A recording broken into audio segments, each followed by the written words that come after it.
मग तिथे हे सुपरवायझर हँडओव्हर केलेलं आहे आणि घरी नाही 10 वाजता उचलतो ना एवढा उचलतो एवढा उचलतो काही विचार नाही हो त्याच्यामध्ये गाडी करायला पाहिजे तुम्ही हो हा पुराणा सांगितलं आहे आपला संदर्भातला कोणताच प्रश्न आता आमच्याकडून घेतला जाणार नाही. स्वच्छतेचा संदेश देणाऱ्या संत गाडगे बाबा यांच्या अमरावती जिल्ह्यामध्ये मी आहे। या ठिकाणी जर पाहिलं तर संत गाडगे बाबा यांनी हातात खराडा घेऊन जर पाहिलं तर स्वच्छतेचा या ठिकाणी संदेश दिलेला होता। मात्र त्यांच्या जिल्ह्यातील परिस्थिती जर पाहिलं तर अतिशय वाईट अवस्था त्यांच्या जिल्ह्यामधली आहे। मी सध्या संत गाडगे बाबा यांच्याच महासमाधी लगतच्या गाडगे नगर मध्ये आहे आणि या ठिकाणी जर पाहिलं तर या ठिकाणी पंचवटी ते शेगाव नाक्याकडे जाणारा हा संपूर्ण रोड आहे। मात्र या रोडच्या बाजूला जर पाहिलं तर या ठिकाणी मोठ्या प्रमाणात कचऱ्याचे ढिगारे या ठिकाणी साचलेले आहे। अमरावती शहरामध्ये नियमित साफसफाई होत नाही असा सातत्याने या ठिकाणी आरोप होतो। गेल्या वेळी जर पाहिलं तर गेल्या 8 दिवसापूर्वी जर पाहिलं तर अमरावती महानगरपालिकेमध्ये स्वच्छतेच्या वरून विशेष आमसभेचं आयोजन या ठिकाणी करण्यात आलेलं होतं। तब्बल 9 तास कचऱ्याच्याच विषयावर या ठिकाणी चर्चा झालेली होती। त्यामुळं कदाचित कचऱ्यावर हा मार्ग निघालेला आहे आणि नियमित कचऱ्याची साफसफाई होईल अशी एकंदरीत संपूर्ण लोकांना आशा होती। मात्र जर पाहिलं तर कुठल्याही प्रकारे या ठिकाणी परिवर्तन झालेलं नाही। जर पाहिलं तर हीच परिस्थिती जर पाहिलं तर अमरावती शहराच्या अनेक भागामध्ये आहे। अनेक भागामध्ये जर पाहिलं तर रस्त्यावर कचरा साचलेला आहे। या ठिकाणी नियमित कचऱ्याची या ठिकाणी उचल केली जात नाही।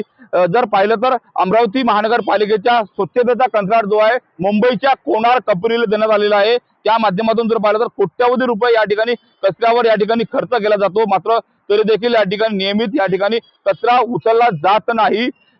जर पाहिलं तर माझ्यासोबत काही नागरिक आहेत, आपण त्यांच्याशी सुद्धा बोलण्याचा प्रयत्न करूया। त्याला काय कारण या ठिकाणी मोठ्या प्रमाणात या ठिकाणी कचरा साचलेला आहे, साफसफाई होत नाही। साफसफाई संदर्भात म्हटलं गेलं तर कुठंच साफसफाई नाही आहे। आठवडाभर इथं ढीग साचला जाते, मग कुठेतरी गाडी बोलावून ती उचलल्या जाते आणि त्यांना असं वाटतं की एका वेळेत सगळं उचलल्यामुळे सगळा काही प्रश्न सुटेल, असं होणार नाही। जेवढा जास्त कचरा साचला जाईल तेवढे रोगराई बाकीच्या गोष्टी सगळ्या पसरतील असं आम्हाला वाटतं। आमच्या भागातील एकदम वाईट परिस्थिती आहे। महापुरांचा प्रभाग आहे, ठिकठिकाणी कचरा साचलेला आहे। आठवडाभर तिथं कचरा उचलला जात नाही।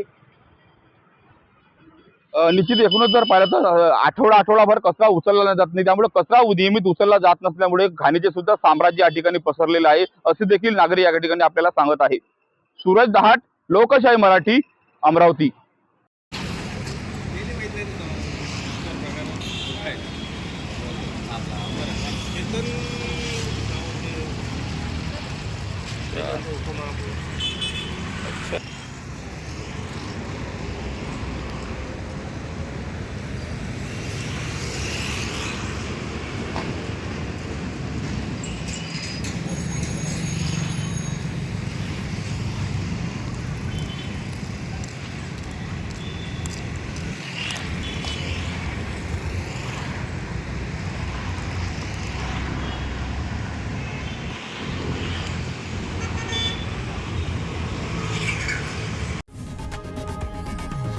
लोकशाही मराठी ऐका, पहा, जागरूक रहा।